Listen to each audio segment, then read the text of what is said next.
share ko lang. So ito ang ginawa ko na Toshiba Taplow automatic washing machine, 7 kg. Yan, ang problema niya, nag-error siya ng E3. So kapag pinower on mo siya, mag-on, and then kapag in-start mo siya, then lalabas yung E3. So talagang hindi siya magamit. So ito yung ginawa ko, bypass ko na yung kanyang door sensor. Ito.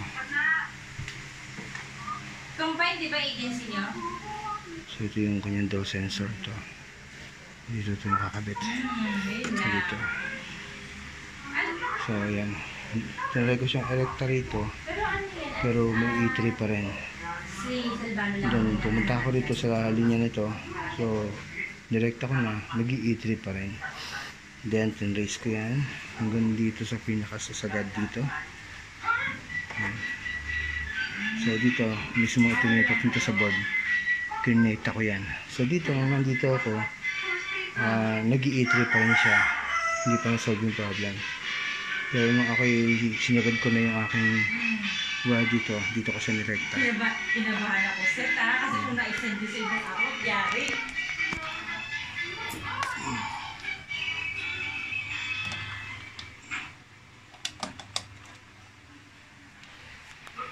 Sabagay. Kaya siguro ganun niya. Kaya ganun. Baka siguro may ibang account na pero ito yung power on niya. So yun, power on. So power on. So kanina kapag pinower on mo siya, bubukas siya. Pero pag pinindot mo yung start button, mag-i-E3 na kagad. So ngayon, ayan. So okay na. Okay na. Handa na. So ayan, solve na yung problema.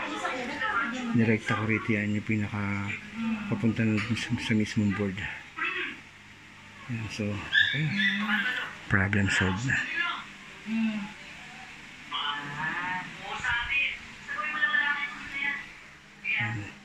Simpleng repair lang, pero hindi alam na ibang technician. So ito kasing E3 error na to, meron sila nakausap ng technician, may shop. Ang gusto ng technician, dadalhin po sa shop niya. So hindi sila pumayag.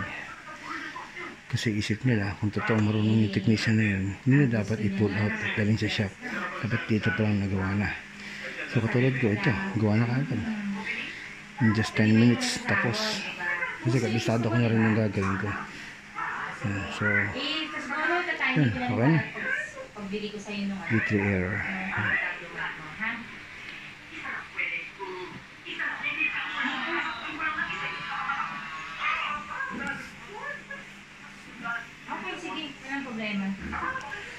Testing ko naman yung spin dry niya. Off muna, power on. So yung kanyang process ito, ang apat na pindutan.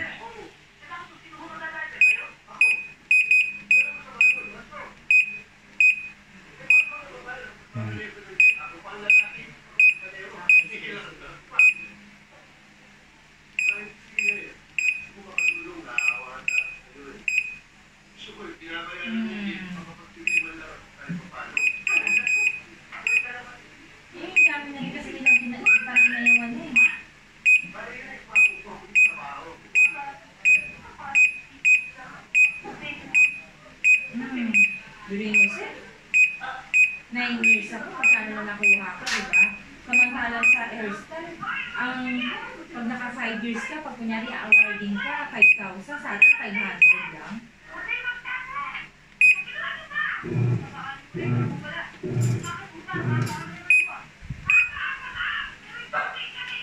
Agency.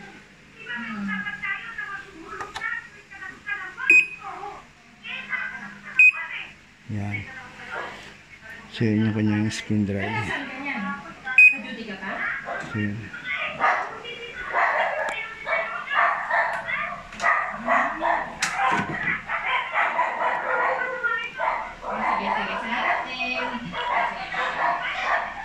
Hintayin ko lang siya na umikot ng konti.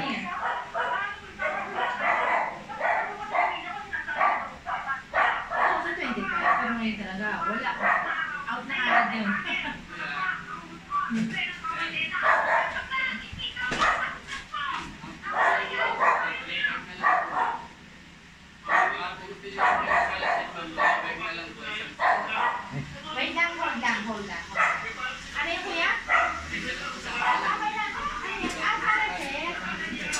Hindi, ano, iba naman ang sound pa lang din. Hello, sir. Meron po ano sa So, ito, hinihintay niya lang na masense niya na wala ng water tsaka siya ikot ng spin drive. Ayan, so okay na. Okay din yung spin drive niya. Sunday na lang siguro natin isa. Nakulas ko na to. Okay na. Good job na to. Ilang test mo naman? Dahil mahalaga yung warranty. So 3 months warranty bigay ko rito. Okay.